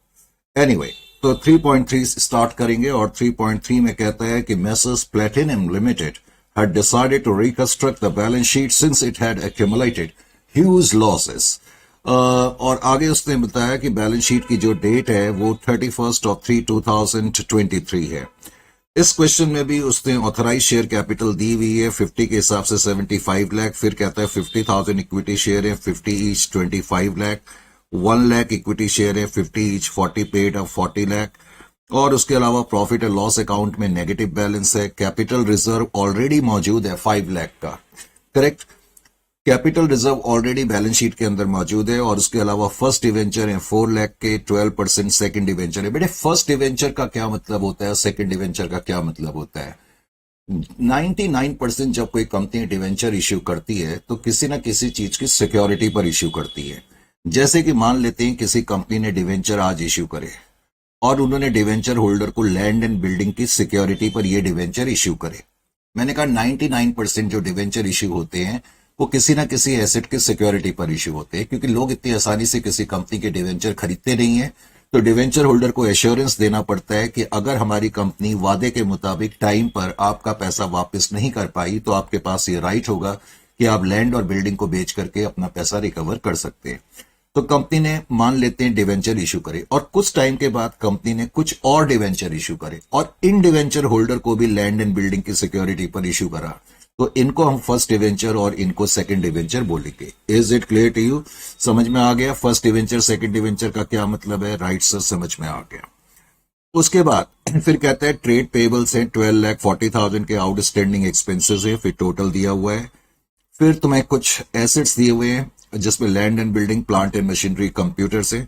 उसके अलावा डिस्काउंट दिया हुआ है, सॉरी ये लिखा है मैंने लेकिन कोई आइटम नहीं दिया हुआ है, ये केवल जस्ट हमारी नॉलेज के लिए कि discount on debenture, under writing commission, preliminary expense, under writing commission other current asset की कैटेगरी में आते हैं, हालांकि इस क्वेश्चन में है नहीं। फिर इन्वेंट्रीज है और ट्रेड से, उसके अलावा फिर कैश एट बैंक है। अब नीचे उसने जैसा कि पिछले कुछ क्वेश्चंस में भी दिया हुआ था, इस क्वेश्चन में भी उसने हमें थोड़ा क्लियर अंदाज में दिया हुआ है कि मिस्टर एस नाम का जो इन्वेस्टर है उसने इस कंपनी के 3 लाख डिवेंचर खरीदे हैं, और 3 लाख 8% डिवेंचर खरीदे हुए हैं, और 4 लाख के 12% डिवेंचर खरीदे हैं। टोटल 7 लाख के डिवेंचर इसने खरीदे हैं। मिस्टर जी ने 1 लाख के 8% डिवेंचर, 2 लाख के 12% डिवेंचर और टोटल 3 लाख के डिवेंचर खरीदे हुए हैं। फिर कहता है the following scheme of reconstruction is approved by all the parties interested and also by the court. कहता है uncalled capital is to be called up in full and all the shares will be converted into equity shares of 40 each. बेटा इस case में entry वैसी होगी जो आज के इस सेशन का हमने पहला क्वेश्चन करा था। आपने देखा शुरू में इसमें भी 2 क्लास ऑफ शेयर है, एक 50,000 शेयर है और एक ये वाली शेयर कैपिटल है जो कि पार्टली पेड अप है। इस क्वेश्चन में भी उसने कहा पहले हमने 1 लाख शेयर को फुल्ली पेड करा, और उसके बाद ये वाले शेयर 1 लाख शेयर जो फुल्ली पेड हो गए और जो पहले से ही फुल्ली पेड है, ये दोनों शेयर मिला करके कहता है कि हमने उनको 40 का कर दिया, 50 से घटा करके 40 का कर दिया। तो इस तरह की एंट्री हम पहले भी कर चुके हैं। फिर कहता है existing share holder agree to subscribe in cash fully paid equity shares of 40 each for ₹12,50,000, और कहता है जो हमारे एग्जिस्टिंग शेयर होल्डर्स है उन्होंने 12,50,000 रुपए के जो शेयर्स हैं और खरीदे। 12,50,000 रुपए के शेयर 40 रुपए वाले, क्योंकि शेयर्स ऑफ 40 में कन्वर्ट हो गए, तो इसकी सिंपल एंट्री होगी bank account debit to equity share capital. फिर कह रहा है trade creditors are given option either to accept fully paid equity shares of 40 each for the amount due to them और to accept 70% of the amount due to them in cash in full settlement of their claims. फिर कहता है trade creditor for 7,50,000 accept equity share and rest of them opted for cash towards full and final settlement of their claim. बेटे इस line का क्या मतलब हुआ? पहले तो हमारे ट्रेड क्रेडिटर्स कितने हैं जरा हम ये देखें। ट्रेड क्रेडिटर 12,40,000 के, वो क्या कह रहा है इस लाइन के मुताबिक? इस लाइन के मुताबिक वो कह रहा है कि जो 12,40,000 के क्रेडिटर्स हैं हमने उनको ऑप्शन दिए हैं, 2 ऑप्शन दिए हैं। हमने उनको ऑप्शन ये दिया है कि भाई या तो आप अपना अमाउंट शेयर्स में ले लो और या फिर आप अपना अमाउंट कैश में ले लो। अगर आप शेयर्स मांगोगे तो शेयर्स तो अब आपको पूरे अमाउंट के बराबर देंगे। जैसे कि सपोज 12,40,000 में से 12 लाख के क्रेडिटर कहते हैं कि हमें शेयर्स चाहिए, तो हमें हमें इनको 12 लाख के शेयर्स देने पड़ेंगे। लेकिन क्वेश्चन कहता है कि अगर आप कैश मांगोगे तो हम आपको केवल 70% देंगे। देखो क्या कह रहे हैं, the trade creditor are given option of either to accept fully paid equity shares of 40 each for the amount due to them और to accept 70% of the amount due to them in cash. यानी कि अगर आप cash मांगेंगे तो हम आपको केवल 70% देंगे और 30% कंपनी को गेन हो जाएगा। अब वो क्या कह रहे हैं कि 12,50,000 में से 7,50,000 ने कहा 7,50,000 ने कहा कि हमें तो शेयर्स दे दो, तो 7,50,000 को तो हमें शेयर्स देने पड़ेंगे। अब 12,40,000 में से अगर मैं 7,50,000 माइनस कर दूं तो कितना बच जाएगा, मुझे कैलकुलेटर की जरूरत पड़ेगी इस केस में। 12,40,000 माइनस 7,50,000 तो 4,90,000 के क्रेडिटर बच गए। अब जो 4,90,000 के क्रेडिटर बच गए हैं, इन 4,90,000 के क्रेडिटर्स को ऑफ कोर्स इसका मतलब हमने कैश दिया, लेकिन हम इनको 4,90,000 का कैश नहीं देंगे, हम इनको 70% कैश देंगे। 70% हम इनको कैश में पेमेंट करेंगे और 4,90,000 के जो क्रेडिटर्स हैं उनका 30% कंपनी को फायदा हो जाएगा। Is it clear to you और नॉट? तो ये इसमें पॉइंट है। फिर कहता है mister S agrees to cancel debenture amounting to 2 lakh out of total debenture due to him and agree to accept 15% debenture for the balance amount due. Correct. अब इस क्वेश्चन में क्या कह रहा है, जो मिस्टर एस नाम का आदमी है, मिस्टर एस के टोटल अमाउंट जो है 7 लाख के, टोटल अमाउंट 7 लाख के। वो क्या कह रहा है, मिस्टर एस ने कहा कि भाई 7 लाख में से मैं 2 लाख तो कैंसिल करने के लिए तैयार हूं, यानी कि ये तो रिकंस्ट्रक्शन में चला जाएगा। And agree to accept 15% debenture for the balance amount. तो बैलेंस अमाउंट कितना बच गया, 5 लाख। कहता है इसके लिए कंपनी ने उसको 15% डिवेंचर इश्यू कर दी। तो ये वाली एंट्री तो इजी है, कोई प्रॉब्लम की बात नहीं है। अब कहता है he also agree to subscribe, कहता है he also agree to subscribe further 15% debenture in cash amounting to 1 lakh. और कहता है उसने 1 लाख रुपए के 15% डिवेंचर और खरीदे, यानी कि मुझे एक एंट्री और करनी पड़ेगी। यानी कि जो मिस्टर एस है उसने हम और डिवेंचर खरीदे, तो उसकी सिंपल सी एंट्री होगी cash account debit to 15% debenture account 1 lakh से ये एंट्री होगी। Is it clear to you? फिर कहता है mister G agrees to cancel debenture amounting to 50,000 out of total debenture due to him and agrees to accept 15% debenture for the balance amount. अब जो mister जी नाम का आदमी है जिसको कि कंपनी ने 3 लाख रुपए देने हैं, वो कह रहा है 3 लाख में से उसने 50,000 तो कैंसिल कर दी, 50,000 तो रिकंस्ट्रक्शन में चला जाएगा, और जो बैलेंस बच गया उसके लिए कंपनी ने उसको 15% डिवेंचर इश्यू कर दिए, यानी कि 2,50,000 के डिवेंचर इसको इश्यू कर दिए। फिर कहता है लैंड एंड बिल्डिंग की वैल्यू 51,84,000 पर आ गई। लैंड एंड बिल्डिंग पहले है कितने की ये भी देखें। लैंड एंड बिल्डिंग जो है 42,70,000 की है, तो उसमें एप्रिसिएशन हो गया।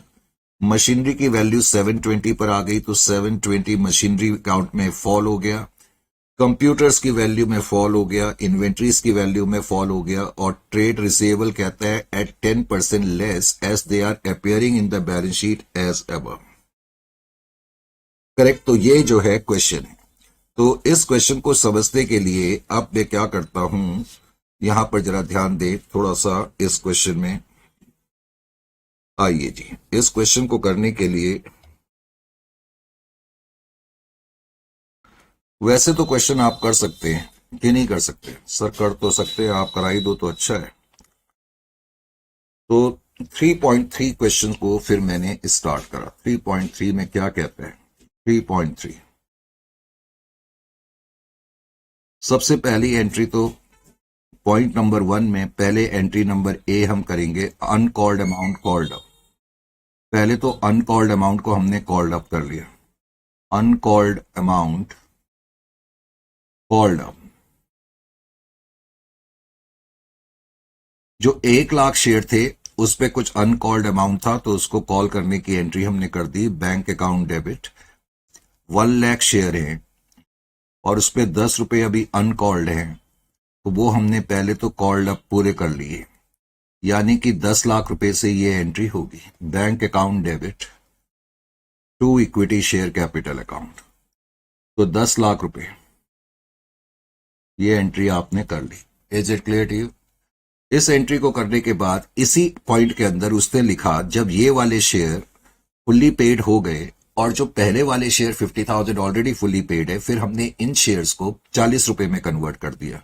तो reduction in equity share capital, reduction in equity share capital brought into books. तो equity share capital account debit.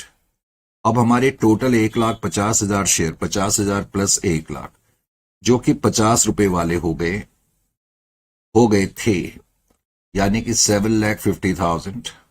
अब उनको हमने 40 में कन्वर्ट कर दिया। To equity share capital account 1,50,000 into 40, इसका मतलब 60 लाख। और to reconstruction account, reconstruction account में 1,50,000 इंटू 10, तो इसका मतलब 15 लाख रुपए अब रिकंस्ट्रक्शन में आ गए। तो इस वक्त पोजीशन ये है मेरी इक्विटी शेयर कैपिटल की, 1,50,000 शेयर है, 40 रुपए के हिसाब से 60 लाख के इस वक्त की जो पोजीशन है। फिर पॉइंट नंबर 2 में उसने ये दिया कि जो हमारे एग्जिस्टिंग शेयर होल्डर है, जो कि 1,50,000 शेयर है, इन लोगों ने 12,50,000 रुपए के शेयर और खरीदे हैं। Bank account debit to, bank account debit to. बेटे जब शेयर खरीदे तो इसका मतलब कंपनी शेयर इशू कर रही है। टोटल अमाउंट 12,50,000 है। अगर तुम देखना चाहते हो कि इन्होंने कितने शेयर और खरीदे, तुम ये भी देख सकते हो। कैसे देख सकते हैं? कैसे देख सकते हैं बेटे? 12,50,000 को आपको 40 से डिवाइड करना पड़ेगा, क्योंकि अब जो है एक शेयर 40 रुपए का है। 12,50,000 को अगर आप 40 से डिवाइड करोगे ना, तो आपको पता लग जाएगा कि कितने शेयर इन लोगों ने खरीदे हैं। ये मैं आपको बता देता हूं। 12,50,000 divided by 40, that is equal to 31,250। इसका मतलब 31,250 शेयर्स और खरीदे गए हैं इनटू 40 के हिसाब से। Is it clear to you? ऐसा जरूरी नहीं है करना, लेकिन जस्ट समझाने के लिए। उसके बाद फिर क्वेश्चन में जो हमें दिया हुआ था, मिस्टर एस के बारे में दिया हुआ, सॉरी, उसके बाद हमें क्वेश्चन में ट्रेड क्रेडिटर्स के बारे में दिया है। तो जहां तक ट्रेड क्रेडिटर्स का सवाल है, settlement of trade creditors, settlement of trade creditors. अब ट्रेड क्रेडिटर्स को सेटल कर देते। जैसा कि हमने देखा ट्रेड क्रेडिटर्स के केस में क्वेश्चन में क्या दिया हुआ था। पहले तो ट्रेड क्रेडिटर्स बैलेंस शीट के अंदर 12,40,000 के हमें गिवन है, और जैसा कि अभी मैंने आपको समझाया भी था, ट्रेड क्रेडिटर्स को 2 ऑप्शन दिए गए कि भाई आप इक्विटी शेयर ले लो या कैश ले लो। लेकिन अगर आप कैश मांगेंगे तो हम आपको जितना भी आप मांग रहे हो उसका 75% ही देंगे इन फुल सेटलमेंट। तो क्वेश्चन में दिया हुआ था कि 12,40,000 में से 7,50,000 के जो क्रेडिटर्स हैं, उन्होंने तो कहा हमें शेयर दे दो। तो ठीक है, उनको हमने शेयर दे दिए to equity share capital.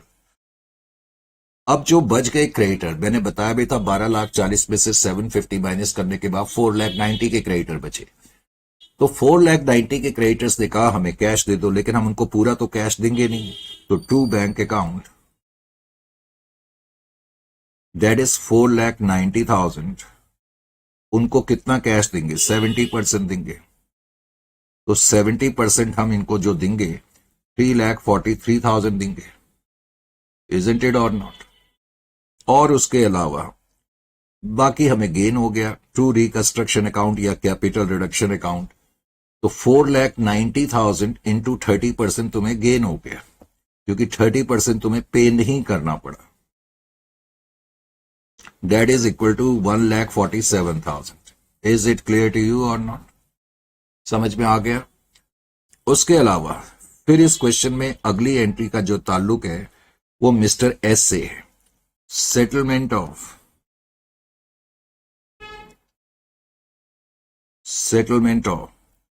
Dates of mister S. अब जो मिस्टर एस नाम का आदमी है, एक तो उसने हमारी कंपनी के 8% डिवेंचर्स खरीदे हुए हैं, और जो कि 3 लाख के डिवेंचर्स हैं, करेक्ट। उसके अलावा उसने 12% डिवेंचर्स भी खरीदे हुए हैं और 12% डिवेंचर्स जो है वो 4 लाख के हैं, टोटल 7 लाख के डिवेंचर हैं। और लिखा ही हुआ था कि 7 लाख के डिवेंचर्स में से उसने कहा कि मैं 2 लाख के डिवेंचर तो कैंसिल कर रहा हूं, तो टू रिकंस्ट्रक्शन अकाउंट 2 लाख के डिवेंचर उसने कैंसिल कर दिए और उसने कहा जो बैलेंस बच रहा है उसके लिए मुझे 15% डिवेंचर दे दो। तो 7 लाख माइनस 2 लाख जो बैलेंस बच रहा है वो 5 लाख का बच रहा है, तो 5 लाख के डिवेंचर हमने इसको दे दिए। लेकिन मिस्टर एस ने यह भी कहा कि मैं 1 लाख के डिवेंचर और खरीदूंगा। करेक्ट। तो issue of debentures to mister S, issue of debentures to S. तो लेकिन जब एस को हम डिवेंचर इश्यू करेंगे तो एंट्री होगी बैंक अकाउंट डेबिट। कंपनी ने डिवेंचर इश्यू करे, is it clear to you और नॉट? हमने ये डिवेंचर जो है बैंक अकाउंट, उसने 1 लाख रुपए के डिवेंचर और सब्सक्राइब करे हैं, तो bank account debit to debenture account. तो 1 लाख रुपए के डिवेंचर और इससे सब्सक्राइब करे तो 1 लाख 1 लाख।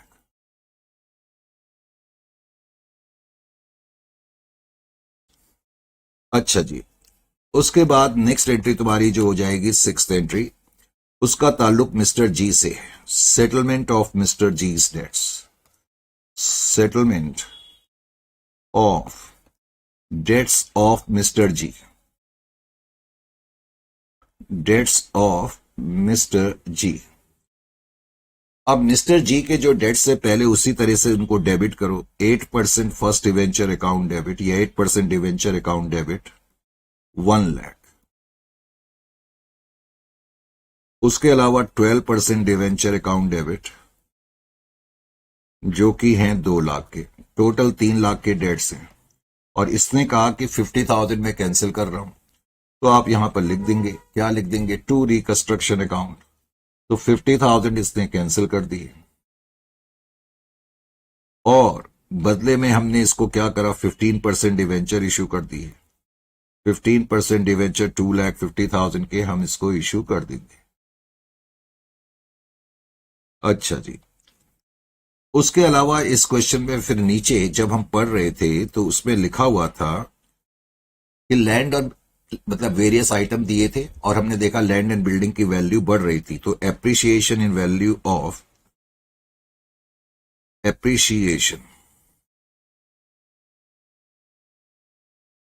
इन, एक तो लैंड एंड बिल्डिंग में एप्रिसिएशन हो रहा है और इन्वेंट्रीज में भी जो है एप्रिसिएशन हो रहा है। तो पहले जो वैल्यू बढ़ रही है उनको हमने अकाउंट में रख लिया। Land and building account debit, बेटे लैंड एंड बिल्डिंग जो तुम्हें दी हुई है अब वो 9,14,000 से बढ़ गई है। इसी तरह से इन्वेंट्रीज की वैल्यू में भी 30,000 का गेन है, एप्रिसिएशन है। इन्वेंट्री अकाउंट डेबिट 30,000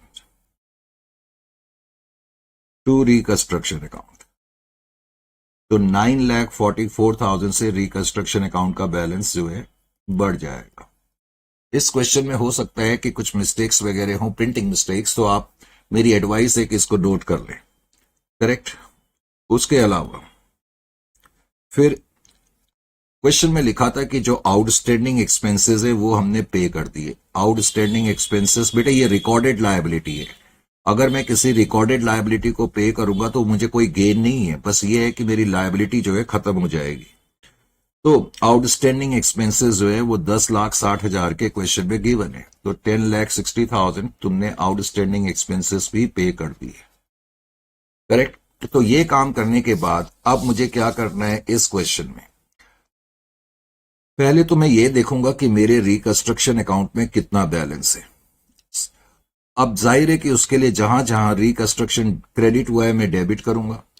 तो बेटे रिकंस्ट्रक्शन अकाउंट को जब मैं टैली करूंगा ना, तो रिकंस्ट्रक्शन अकाउंट का मैंने कहा कुछ प्रिंटिंग मिस्टेक्स हो सकती है, इसलिए ध्यान रखना। 28,41,000 बैलेंस है, क्रेडिट बैलेंस 28,41,000 है। हो सकता है तुम्हारे सॉल्यूशन में बैलेंस की ये फिगर गलत लिखी हो, इसलिए चेक कर लेना।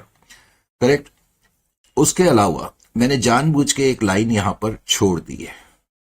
अब हमने जो जो चीजें राइट ऑफ करनी है, जैसे मशीनरी की वैल्यू फॉल हो रही है, तो मशीनरी की वैल्यू फॉल होगी तो 1,30,000 से फॉल हो रही है तो 1,30,000 में लिखूंगा। इसी तरह से कंप्यूटर की वैल्यू भी फॉल हो रही है, और कंप्यूटर की वैल्यू बड़े जो फॉल हो रही है वो 1,20,000 से फॉल हो रही है, तो 1,20,000 का अमाउंट में लिखूंगा।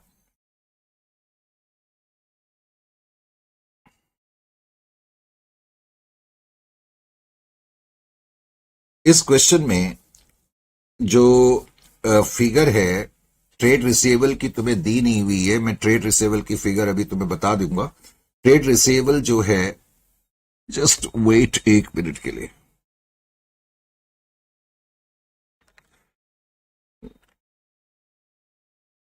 जस्ट वेट बेटे, तुम्हारी मेरे ख्याल से बैलेंस शीट के अंदर, जस्ट वेट, जब हम क्वेश्चन पढ़ रहे थे मेरे ख्याल से ट्रेड रिसीवेबल की फिगर गिवन नहीं थी।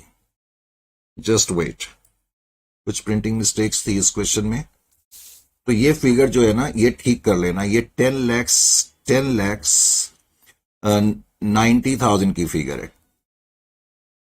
ट्रेड रिसीवेबल की फिगर 10,90,000 है। एक तो ये ठीक कर लेना, और तुम्हारा जो सॉल्यूशन होगा, सॉल्यूशन में भी एक जगह ये देखिए, यहां पर मैंने कहा ना ये 38 लिखा हुआ है, ये 28,41,000 है। ठीक है, ये फिगर जो है 28,41,000 है, और अभी एक और डेबिट होगा जो मैंने लाइन छोड़ी हुई है। और ये जो नीचे कैपिटल रिजर्व लिखा है, इसमें कैपिटल रिजर्व नीचे नहीं आएगा, कई बार ना प्रिंटर्स मिस्टेक कर देते हैं। बाकी ये ठीक है, ये भी ठीक है, मेरे ख्याल से ये भी ठीक है। अभी तो खैर हम क्वेश्चन आगे सॉल्व कर रहे हैं, बाकी तुम मैच कर लेना। Is it clear to you और नॉट? तो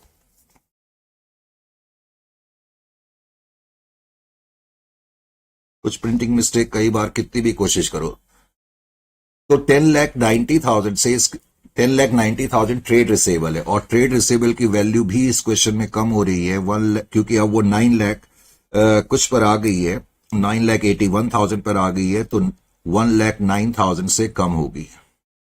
ट्रेड रिसेबल के बाद बेटे फिर इस पे आप लिखेंगे गुडविल। गुडविल का अमाउंट जो है वो 22 लाख रुपए दिया हुआ है, वो तो मैं राइट ऑफ करूंगा ही। प्रॉफिट और लॉस अकाउंट में नेगेटिव बैलेंस है 7,82,000, वो भी मैं राइट ऑफ करूंगा।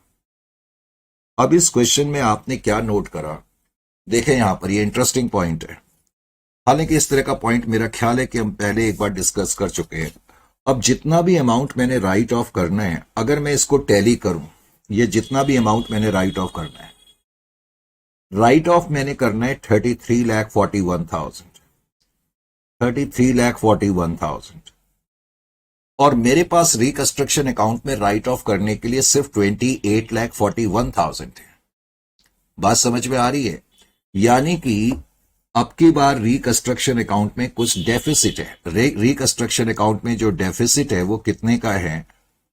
अगर मैं इन दोनों का डेफिसिट लूं तो ये आ जाएगा 5 लाख का, यानी कि 5 लाख रुपए की कमी है रिकंस्ट्रक्शन अकाउंट में। जितना अमाउंट मुझे राइट ऑफ करना है वो एक्सीड कर रहा है जितना रिकंस्ट्रक्शन अकाउंट में बैलेंस मौजूद है। अगर कभी ऐसा हो जाए तो आप अपनी बैलेंस शीट को देखें, और बैलेंस शीट में देखें कि क्या आपके पास कोई कैपिटल रिजर्व है, जो कि इस क्वेश्चन में है 5 लाख का। तो आप फिर जो बैलेंस अमाउंट है वो वहां से यूटिलाइज कर ले। यानी कि इसका मतलब एक तरीके से अब की बार आप 33,41,000 जो राइट ऑफ कर रहे हैं, रिकंस्ट्रक्शन से इतना अमाउंट राइट ऑफ कर रहे हैं और कैपिटल रिजर्व से इतना राइट ऑफ कर रहे हैं। अगर इन केस कभी क्वेश्चन में कैपिटल रिजर्व ना हो तो आप कोई, मैं कहने को तो कह सकता हूं कि आप जनरल रिजर्व वगैरह का इस्तेमाल कर सकते हैं, लेकिन जनरल रिजर्व वगैरह आपको नजर नहीं आएगा क्योंकि कंपनी की पोजीशन वैसे ही बहुत खराब है। तो तब आप कोई प्रोविजन भी इस्तेमाल कर सकते हैं, जैसे प्रोविजन फॉर डाउटफुल डेट्स है, प्रोविजन फॉर टैक्स है, उसमें से भी पैसा ले सकते हैं। लेकिन 99% अगर कभी क्वेश्चन इस तरीके का होगा तो 99 के ऑलमोस्ट 100% वो बैलेंस शीट के अंदर तुम्हें कैपिटल रिजर्व दे देंगे। Is it clear to you? इस क्वेश्चन में बेटे मैं तुम्हें बैलेंस शीट भी बना देता हूं ताकि कोई प्रिंटिंग मिस्टेक वगैरह अगर है तो वो आपको प्रॉब्लम क्रिएट ना करे। तो बैलेंस शीट मैंने बनाई, तो बैलेंस शीट बनाने के लिए मुझे क्या करना होगा? सबसे पहले तो इक्विटी एंड लायबिलिटी साइड में 1 share holders fund, share holder fund के अंदर भी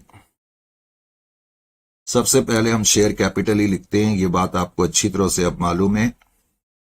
शेयर कैपिटल कैसे कंप्यूट करनी है ये आपको मालूम है। जहां जहां शेयर कैपिटल क्रेडिट हो रही है बस उसको ऐड करते जाओ, जहां जहां डेबिट हो रही है माइनस कर देना, आपका शेयर कैपिटल अकाउंट में 80 लाख रुपीस का बैलेंस आ जाएगा। उसके अलावा बी रिजर्व एंड सरप्लस। अब रिजर्व एंड सरप्लस के अंदर पहले पीएनएल था वो हमने राइट ऑफ कर दिया, उसके अलावा कैपिटल रिजर्व था वो हमने यूटिलाइज कर लिया, तो अब रिजर्व एंड सरप्लस के अंदर कोई भी बैलेंस मौजूद नहीं है। नॉन करेंट लायबिलिटी का जो जहां तक सवाल है उसके अंदर जो पुराने डिवेंचर्स थे वो तो हमने डेबिट कर दिए एंट्रीज के अंदर, तो वो वाले डिवेंचर तो खत्म हो गए, लेकिन अब हमने 15% डिवेंचर इश्यू करे हैं।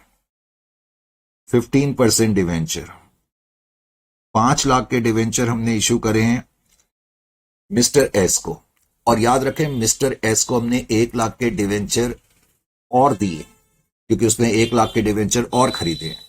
5 लाख के तो हमने उसको वैसे ही दिए, 5 लाख प्लस 1 लाख के डिवेंचर उसने खरीदे, 6 लाख हो गए, और 2,50,000 के डिवेंचर हमने इश्यू करे थे मिस्टर जी को, तो इसलिए डिवेंचर अकाउंट में 8,50,000 का अमाउंट आएगा। Is it clear to you? Current liability के अंदर ट्रेड क्रेडिटर थे तो सही, लेकिन ट्रेड पेबल हमने पूरे के पूरे सेटल कर दिए हैं, ट्रेड क्रेडिटर्स में अब कोई बैलेंस नहीं है, इसलिए टोटल आपका 88,50,000 का होगा। बैलेंस शीट में टोटल जो आपका होगा वो 88,50,000 का होगा, इस चीज का ध्यान रखें। उसके अलावा जहां तक एसेट्स का सवाल है, एसेट साइड के अंदर पहले तो नॉन करेंट एसेट्स आप लिखेंगे। नॉन करेंट एसेट के अंदर लैंड एंड बिल्डिंग। अब लैंड एंड बिल्डिंग की रिवाइज्ड वैल्यू तुम्हें नीचे दी हुई है, तो 51,84,000 डायरेक्टली आप उसको लिखते। लैंड एंड बिल्डिंग के बाद प्लांट एंड मशीनरी की भी रिवाइज्ड वैल्यू अब नीचे क्वेश्चन में गिवन है 7,20,000, उसको भी लिख दें। प्लांट एंड मशीनरी के बाद कंप्यूटर्स की वैल्यू भी अब आपको गिवन है 4 लाख, तो 4 लाख उसको भी आपने लिख दिया। अच्छा जी, कंप्यूटर्स के बाद फिर अब इस केस में करंट एसेट हम लिखेंगे। अब करंट एसेट के अंदर एक तो इन्वेंट्रीज है, इन्वेंट्रीज का अमाउंट 35,000 कितना था 3,50,000 है। इन्वेंट्रीज के बाद मैंने जो ट्रेड रिसीवेबल की फिगर आपको लिखाई थी उसमें से 1,09,000 माइनस करने के बाद 9,81,000 आ जाएगा। उसके अलावा फिर कैश में अब कितना बैलेंस है, तो कैश में अब कितना बैलेंस है देखो, यहां पर कैश में ओपनिंग बैलेंस तो 2,68,000 का है। फिर आपको याद होगा फर्स्ट एंट्री में हमने अनकॉल्ड कैपिटल को फुल्ली कॉल्ड करा था, तो 10 लाख रुपए तो हमारे पास और आ गए। उसके बाद 12,50,000 के शेयर्स एग्जिस्टिंग 12,50,000 के शेयर्स जो हैं वो एग्जिस्टिंग शेयर होल्डर्स ने खरीदे थे, उससे भी कैश आया। 1 लाख के हमने डिवेंचर मिस्टर एस को इश्यू करे थे, उससे भी कैश आया। और हमने क्रेडिटर्स को कैश पे करा 3,43,000 का। तो इसका मतलब आपके पास कैश अकाउंट में 12,15,000 रुपए आ जाएंगे। तो इस तरीके से आप टोटल करेंगे 88,75,000, सॉरी 88,50,000 आपका टोटल आ जाएगा। आपका टोटल जो आएगा 88,50,000।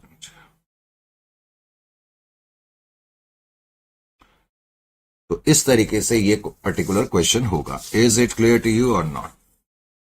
तो जहां तक इस सेक्शन का सवाल है, इस सेक्शन में अब आगे क्या है जरा इसको भी देख लें। 3 इसमें बेटे एक क्वेश्चन बचा है 3.4।